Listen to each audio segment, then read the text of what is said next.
এই হামলাটা কি পরিকল্পিত, কি বলবেন? পরিকল্পিত হামলা?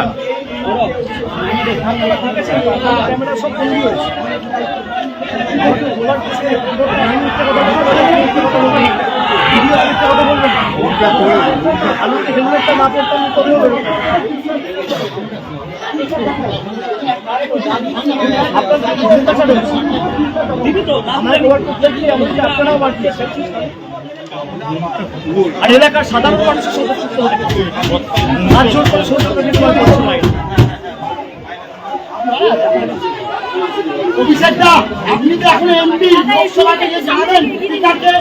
আমরা করবো, আগে আইনত টেক আপ করবো, তারপর নিশ্চিত হবে। এখন যে অবস্থা না, এখন যে অবস্থা আমাদের কর্তব্য জানানো, আমরা বিচার ব্যবস্থার উপর আস্থাশীল, ভরসাশীল।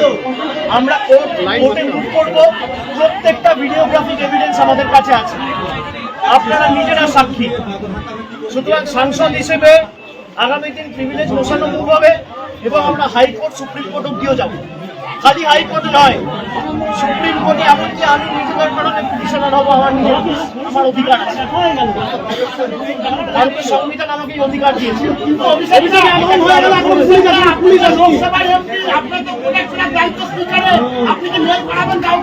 আমি আশা রাখি না এদের থেকে। আমি আমার জীবনের থেকেও বেশি চিন্তিত সঞ্জুর মৃত্যু বাবা মার জীবন নিয়ে। তাদের প্রাণের উপর যে প্রাণঘাতী হামলা হবে, আমি সে কারণে এখন এখান থেকে বেরিয়ে যেতে পারি, আমি চলে যেতে পারি। কিন্তু আমি চলে যাওয়ার পরে একটা হবে এদের। পুলিশ প্রশাসনের লোকেরা যদি থাকতো, আমি হয়তো বেরোতে পারতাম এদেরকে ছেড়ে।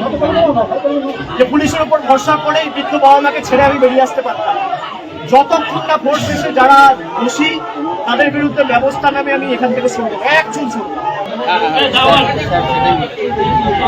আমার অপারেশন হয়েছে, 5 চোখে ঢিল ছুড়ে মেরেছে, চশমা ভেঙে দিয়েছে। ভেবেছে কি আঘাত করে ফিজিক্যাল অ্যাসল্ট ইনজুরি করে আটকাবে?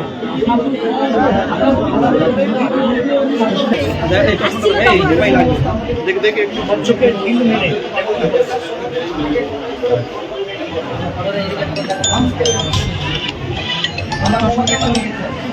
চশমাটা একবার দেখান তো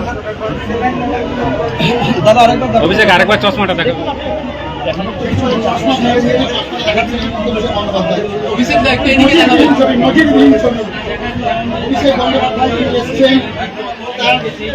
পুলিশি নিরাপত্তা নেই এতদিন আগে জানানোর পরেও। সরকার নিরাপত্তা খালি বহিরাগতদের কোথায় যারা চলবে, নিরাপত্তা চেষ্টা করে গাড়ি। দক্ষিণ ভান্ডারকে কন্টিনিউ করে অন্নপূর্ণার ভান্ডার দেবো বলে ক্ষমতায় এসেছিল। নির্বাচনের পর অন্নপূর্ণার ভান্ডার জায়গায় 13 পাতা দিতে হবে। এদের সম্পর্কে যত কম করা যায় তত ভালো। চুরি জোচ্চুরি করে ক্ষমতায় এসছে, মানুষ দেখছে তো। এখন তো পুলিশ আসলো না, কি করবেন? আমরা আমাদের কর্তব্য করেছি, পুলিশের আশায় আমরা ছোট ব্যাটারি বার করতে, যদি না আসে আমরা তো কোনো আইনি ব্যবস্থা নেবো। বলতে তো পারবে না জানাইনি।